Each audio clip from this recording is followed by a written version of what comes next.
J'ai le somme, Seigneur. Nice. C'est comme si on venait de me donner le mouvement. Merde. C'est vrai que c'est pas comme si c'était une élimination, mais cette défaite, je savais pas que si ça arrivait, ça allait autant me dégoûter.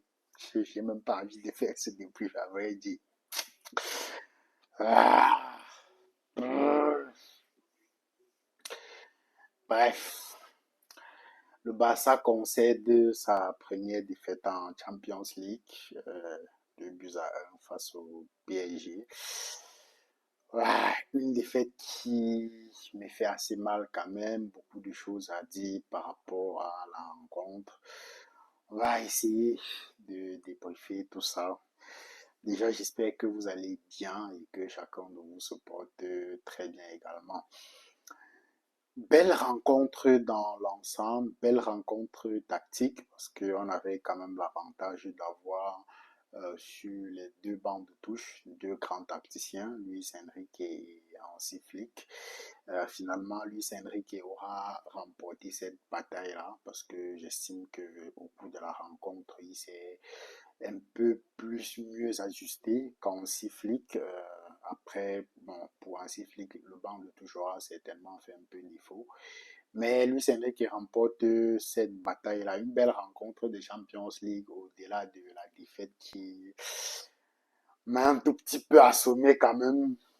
Quand je regarde les derniers minutes, je me dis, bon, prenons le match nul. Mais la défaite, je sais pas pourquoi ça me fait autant mal. Je crois que s'il y a un mot qui résume très bien cette rencontre du côté du FC Barcelone, et même pour les 2 équipes, c'est la justesse. S'il y a un mot qui, pour moi, résume très bien cette rencontre, c'est la justesse. C'est la précision. La précision, je trouve que ça dégrade un peu, c'est la justesse. La justesse, pour moi, c'est le mot le plus approprié qui résume cette rencontre-là. Justesse déjà du côté du Paris Saint-Germain, parce que quand on joue une rencontre de ce niveau entre 2 grands tacticiens qui ont des plans de jeu qui sont déjà quand même suffisamment rodés, à un moment donné, la seule chose qui va faire la différence, c'est la justesse, c'est-à-dire les capacités individuelles de chaque joueur. Parce que généralement, ce sera difficile que la défaillance vienne du plan tactique. Ce sera plus un problème d'individualité et plus précisément de la justesse de chaque individualité. Justesse en ce sens que le but que le Paris Saint-Germain encaisse aujourd'hui, par exemple, vient justement de ce problème de justesse-là. C'est difficile de voir Vitinha commettre généralement fait des passes aussi manquées dans l'axe. Dès qu'il a commis cette première erreur-là, ça a justement causé l'ouverture du score du Barça. Un manque de justesse. Du côté du Barça, manque de justesse de beaucoup de joueurs et ça aura fait la différence. Le premier par lequel j'aimerais commencer, c'est Dani Olmo qui fait une rencontre à la limite fantomatique, hein. Fantomatique vraiment, parce que le Barça peine à ressortir les balles. Pas parce que les 2 relayeurs ne font pas leur travail, non. Les 2 relayeurs faisaient très bien leur travail à la sortie de balles, que ce soit avec Pedri, on va revenir dessus, on va revenir sur lui un peu plus tard dans ce débrief, que ce soit Frenkie de Jong, ils faisaient très bien leur travail à la ressortie de balles. Sauf que en transition, c'était compliqué de toucher Dani Olmo. Et même quand il touchait le ballon, il faisait des choix qui n'étaient pas justes. Parfois, il faut accélérer, parfois, il faut jouer en une touche. Il va contrôler, tuer le tempo, ou il va faire la passe qui ne sera pas juste. Bref, Dani Olmo, qui pour moi aura été un gros frein à l'équipe du Barça aujourd'hui, notamment à travers la justesse dans les sorties de balles. Il aura vraiment, mais alors vraiment plombé le match d'aujourd'hui en faisant une rencontre fantomatique. Et c'est pour ça que dans le débrief d'avant-match, j'étais déjà un peu inquiet sur son cas parce que c'est pas non plus trop surprenant venant de la part de Dani Olmo, surtout lorsqu'on regarde son début de saison. La saison dernière, il était vraiment au top 7. Ça n'a jamais été un joueur très régulier. Mais chaque fois qu'il était là, il faisait des rencontres correctes. Mais ce début de saison, c'est assez difficile, des rencontres fantomatiques, des prestations qui passent vraiment inaperçues pour un joueur de son calibre. Et c'est comme ça depuis le début de saison parce que Dani Olmo, c'est un joueur qu'on attend à la créativité, qui dans les 30 derniers mètres doit pouvoir faire cette accélération-là, faire cette passe-là, faire ce contrôle orienté-là qui permet de casser le jeu, qui permet de casser le bloc bas de l'adversaire, sauf que le bloc bas de l'équipe adverse, sauf que depuis le début de saison, il n'y est pas, il n'y est pas. Et aujourd'hui encore, ça a été un peu plus catastrophique. Et l'absence de Fermin a été vraiment, mais alors vraiment déterminante dans ce rencontre-là. Parce que si Fermin était là, sur son niveau de début de saison, il aurait été certainement titulaire. Et Dani Olmo aurait peut-être pu rentrer en cours de match et faciliter davantage le travail d'Hansi Flick. Malheureusement, il n'est pas là. Dani Olmo, fantomatique, vraiment manque de justesse. Et il n'était pas le seul. Un autre manque de justesse aussi, une autre personne qui a vraiment manqué de justesse dans cette rencontre, c'est Ferran Torres, qui cette, il marque un beau but sur une très belle passe de Marcus Rashford qui joue vraiment cette balle-là en une touche qui était le geste qu'il fallait faire à ce moment. Il marque ce but pour donner l'avantage au Barça après une très belle entame de match globalement du Barça qui aura dès les premières minutes, les 30 premières, 35 premières minutes même, maîtrisé vraiment son sujet dans les ressorties de balles, dans le contre-pressing qui était plus ou moins efficace lors des 30 premières minutes. Bref, les 30 premières minutes du Barça, c'est une copie qui est globalement correcte. Mais, comme je l'ai dit, il y a ce manque de justesse là, non seulement de Dani Olmo, comme j'ai parlé, mais surtout aussi de Ferran. Ferran qui moi, je le voulais titulaire justement à cause du pressing tout-terrain de l'équipe du PSG. Donc, en face, il fallait forcément répliquer. C'est pas avec Lewandowski, 36 ou 37 ans, que tu vas espérer pour pouvoir faire ce contre-pressing-là.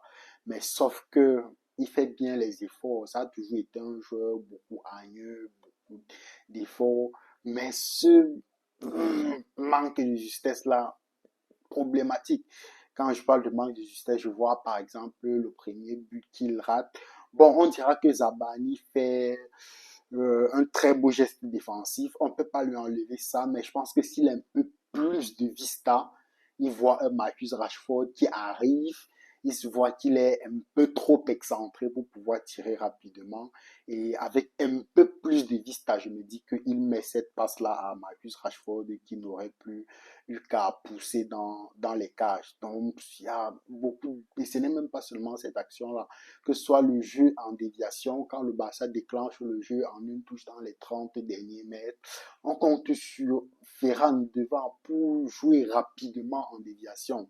Et à chaque fois, c'était parfois des contrôles manqués, des déviations, des passes qui sont ratées comme Dani Olmo. Et dans ce type de rencontre, non, ça, à un moment donné, tu vas payer cash. Parce que s'il y avait eu un peu plus de justesse, c'est qu'on va à la mi-temps certainement sur un score qui aurait cassé le moral du PSG. Malheureusement, il n'y en a pas eu. Un autre joueur qui aura manqué un peu de justesse, mais lui particulièrement, je ne lui en veux pas beaucoup, c'est Marcus Rashford. Parce que je trouve que son jeu lui impose un tout petit peu ça. C'est pour ça que lui particulièrement, il a aussi manqué beaucoup de justesse dans ce match, mais lui particulièrement, je lui tiens pas rigueur parce que c'est un joueur qui doit beaucoup provoquer, il doit aller chaque fois chercher le latéral, essayer de faire soit les dédoublements pour centrer, soit de rentrer pour frapper. Et ça fait qu'il rate beaucoup. Ça veut dire Rashford, c'est pas la technique de Lamine Yamal. C'est Lamine qui peut aller sur 3, 4 duels, sur 5 duels, gagner 4. Rashford, depuis le début des saisons, il provoque beaucoup, mais il rate aussi un peu beaucoup. Et je lui en veux pas particulièrement pour ça, bien que, parce que j'ai aussi espoir qu'il va y aller, il va monter progressivement. Donc aussi un peu un manque de justesse aujourd'hui de sa part. Bref, pour moi, c'est s'il y aura précisément fait la différence dans ce match-là. Le manque de justesse et de Dani Olmo et de Ferran Torres. Mais de Dani Olmo, encore un cran vraiment, vraiment magnifique, m'aura particulièrement dessus dans la rencontre d'aujourd'hui. À part la justesse, il y a le pressing aussi. Surtout en deuxième mi-temps, le pressing du PSG nous aura beaucoup fait mal. Et c'est la même chose, hein, parce que il y a des actions où voilà, les milieux, les deux relayeurs parvenaient. Tu vois, Petri, il cherche, je veux dire, il se déplace, il fait le mouvement, mais le positionnement, soit d'un Marcus, soit de, qu'est-ce que je dis, soit d'un Ferran qui peut décrocher, soit d'un Dani Olmo qui doit être bien placé, qui doit sentir le jeu, il n'y était pas. Ce qui fait que en deuxième mi-temps, le pressing du PSG, vraiment tout terrain, un pressing qui aura été assez juste et pas même assez, très juste en seconde mi-temps, qui aura quand même mis le Barça sous l'eau. Par contre, j'ai celui du Barça en deuxième mi-temps me donnait les maux de tête. Toujours hors de position à chaque fois. Soit on est hors de position, soit on arrive sur le joueur en retard. Et donc ça fait que chaque fois, soit c'était Hakimi qui cavalait dans le dos de Gérard Martin en deuxième mi-temps, soit c'était Barcola qui demandait la balle en profondeur. Parce que les premières lignes étaient toujours hors de position. Toujours hors de position que soit Ferran qui va mal déclencher le pressing, que soit Lamine, je vais revenir sur lui, mais son pressing aussi, première, deuxième temps, je pense qu'il y a des actions où il aurait pu mieux se positionner, en tout cas de ce qui nous a habitués, il aurait pu mieux se positionner, couper certaines courses, anticiper certains ballons. Bref, deuxième mi-temps, un pressing du Barça qui a été horrible tout simplement. Ça me donnait les maux de tête à chaque fois. Quand tu vois le latéral sorti, tu vois il a quoi, 3 4 5 minutes de retard et tu te dis, tu vas combler ça comment? Ça fait que dès que le latéral est déjà en retard sur le pressing, non, petite remise, Hakimi qui cavale, Bakola qui cavale, ça m'a donné les maux de tête, Seigneur. Cette deuxième mi-temps-là, je pense que c'est l'une des plus mauvaises mi-temps du Barça depuis les Hansi Flick, en tout cas dans des rencontres de ce niveau-là. C'est l'une des deuxièmes mi-temps sur le plan du pressing offensif qui aura été vraiment la moins aboutie. Il faudra revoir beaucoup de choses, que ce soit avec les déplacements de Ferran, qui, tu te dis, il doit couper je veux dire quoi, il doit couper un angle de passe, permettre à l'ailier de resserrer. Non, ça, tout au long de la deuxième mi-temps, ils n'auront pas pu le faire malheureusement. Donc un pressing ah, qui m'aura donné vraiment, mais alors vraiment les maux de tête. Sur le plan tactique, en tout cas au moment où il a fallu faire les réajustements, je trouve que Luis Enrique a beaucoup mieux réagi qu'Hansi Flick. C'est aussi l'une des rares fois où je vois Hansi Flick faire quand même des changements qui, pour moi, je les ai trouvés un tout petit peu problématiques. Ça veut dire, lorsque je vois, par exemple, Luis Enrique, dès qu'il voit Nuno Mendes qui passe à la limite de ce deuxième carton jaune-là, très rapidement, il réagit. Et quand il réagit, je me dis, bon, il va sortir Nuno Mendes, faire entrer Hernandez. Non, c'est pas ce qu'il fait. Il sort Baye, qui, en deuxième temps, Baye aura quand même fait deux bonnes accélérations. Il a déposé quand même Koundé une fois. La deuxième fois, il le déborde aussi, centre. Oui, bien qu'il faisait quand même déjà quelques accélérations comparées à la première mi-temps où il n'aura pratiquement pas existé, Luis Enrique a ce réflexe-là de ne pas sortir Nuno Mendes, mais le repositionner plus haut pour que lorsque le PSG n'a pas le ballon, il puisse défendre à deux en prenant le moins de risques possible. Très bonne réaction de sa part. Le fait aussi d'attendre quoi, pratiquement la 73e ou 76e minute pour faire rentrer un Ramos qui marque finalement le but victorieux. Je trouve qu'il a beaucoup mieux réagi qu'en Flick. C'est vrai, en Flick rate difficilement ses remplacements, mais je trouve que le banc aujourd'hui lui aura fait défaut. Et c'est là où tu vois l'importance d'un jeu comme Pedri. Et tu te poses la question, mais comment il a fait pour terminer 11e au Ballon d'Or? Parce que quand Pedri sort, le Barça, c'est un autre visage. Pour les 10 minutes où Pedri n'est pas sur le terrain, le Barça n'arrive même pas 10 minutes, je crois peut-être 13 minutes avant, parce que dès qu'on le fait remonter au premier remplacement qu'il a effectué en faisant rentrer Casado, il fait monter Pedri dans un rôle de numéro 10.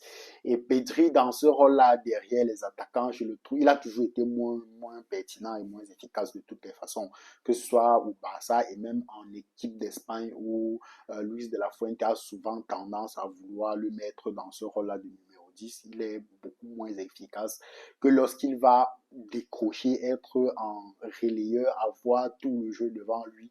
Il est beaucoup plus pertinent. Donc peut-être les 13 dernières minutes, tu vois que le Barça peine déjà à ressortir les ballons parce que Pedri n'est plus là. Il est un cran au-dessus.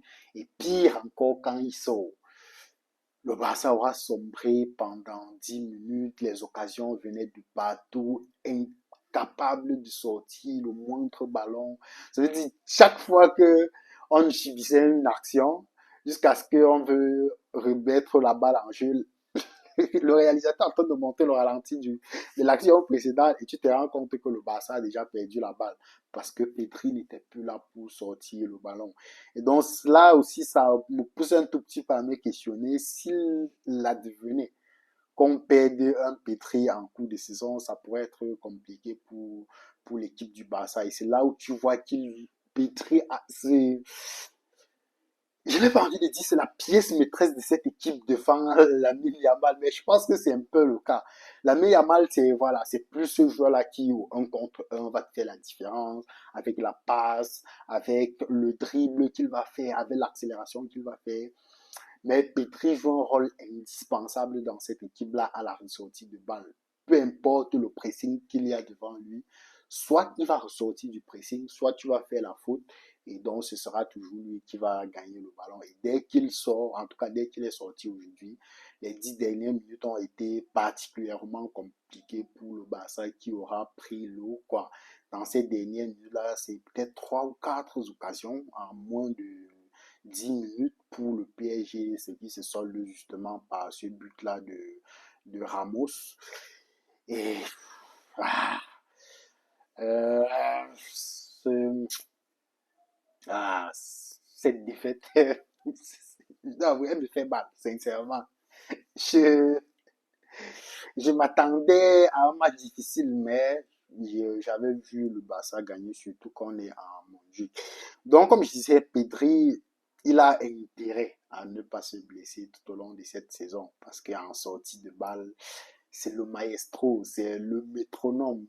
C'est difficile de lui prendre le ballon.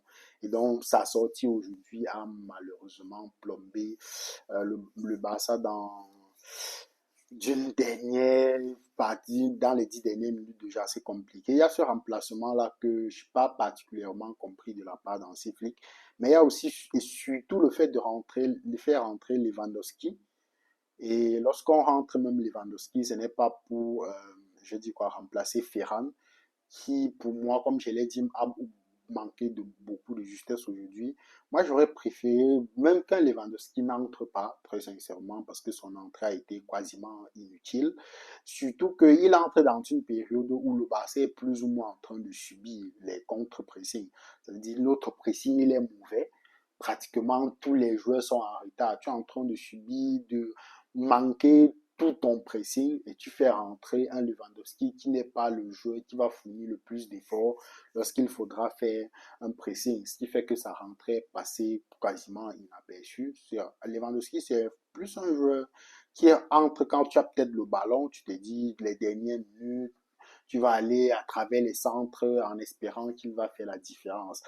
Non, un remplacement, je trouve aussi un peu manqué aujourd'hui de la part d'Hansi Flick parce que personnellement, j'aurais laissé Marcus Rashford sur le terrain qui, bien qu'on prenait l'eau, était celui qui, voilà, dès qu'on le touchait, malgré les difficultés à sortir les balles en deuxième mi-temps, pouvait, à travers une seule accélération, te permettre de gagner 30, 40 mètres et te retrouver dans le camp adverse tout simplement.